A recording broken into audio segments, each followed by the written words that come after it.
అందరికీ నమస్కారం. ఇప్పుడే అందిన వార్త. అమెరికా అధ్యక్షుడు కన్నుమూత, తీవ్ర దుఃఖంలో అమెరికా అంటూ వార్తలు అయితే వస్తున్నాయి. మరి దాని గురించి వీడియో చేయడం అనేది జరుగుతుంది. ఫ్రెండ్స్, వీడియో స్కిప్ చేయకుండా చివరి వరకు చూడండి. అలా అయితేనే మీకు పూర్తి ఇన్ఫర్మేషన్ అనేది అందుతుంది. అలానే చాలామంది చూస్తున్నారు కానీ సబ్స్క్రైబ్ చేయడం మర్చిపోతున్నారు. దయచేసి సబ్స్క్రైబ్ చేయండి. ఇంకా లేట్ చేయకుండా వీడియోలోకి వెళ్ళిపోదాం. 1924 అక్టోబర్ 1న జన్మించిన జిమ్మీ కార్టర్ 2024 డిసెంబర్ 29న తుది శ్వాస విడిచారు. అమెరికా చరిత్రలో ఎక్కువ రోజులు బతికిన ప్రెసిడెంట్గా చరిత్ర నెలకొల్పాడు జిమ్మీ కార్టర్. 2002లో నోబెల్ శాంతి పురస్కారం దక్కించుకున్న జిమ్మీ కార్టర్ డెమోక్రటిక్ పార్టీ సభ్యుడు. అయితే 1946లో యుఎస్ నవల్ అకాడమీలో చేరిన జిమ్మీ కార్టర్ ఆ తర్వాత యుఎస్ నేవీ సబ్మరైన్ సర్వీస్లో పనిచేశారు. మిలిటరీ సేవలు ముగించుకున్న తర్వాత తన కుటుంబంతో కలిసి పల్లీల వ్యాపారాన్ని మొదలెట్టారు.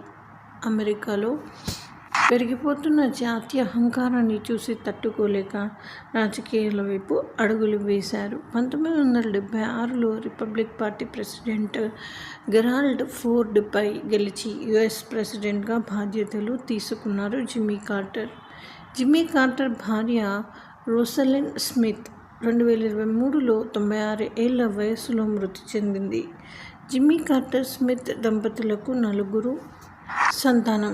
జిమ్మీ కార్టర్ కొడుకు జాక్ కార్టర్ యుఎస్లో బిజినెస్ మ్యాన్గా ఉన్నాడు. 1977 నుంచి 1981 వరకు యుఎస్ ప్రెసిడెంట్గా ఉన్న జిమ్మీ కార్టర్ జార్జియా గవర్నర్గా కూడా వ్యవహరించారు.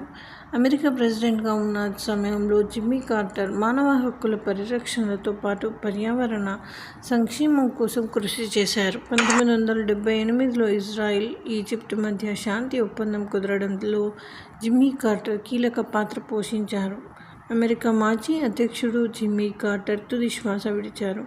యునైటెడ్ స్టేట్స్కి 39వ ప్రెసిడెంట్గా వ్యవహరించిన జిమ్మీ కార్టర్ 2 ఏళ్ల క్రితమే 100 సంవత్సరాలు పూర్తి చేశారు. సో ఇది ఫ్రెండ్స్, ఈ విధంగా వార్తలు అయితే వస్తున్నాయి. మరి thanks for watching. Please like, share and subscribe.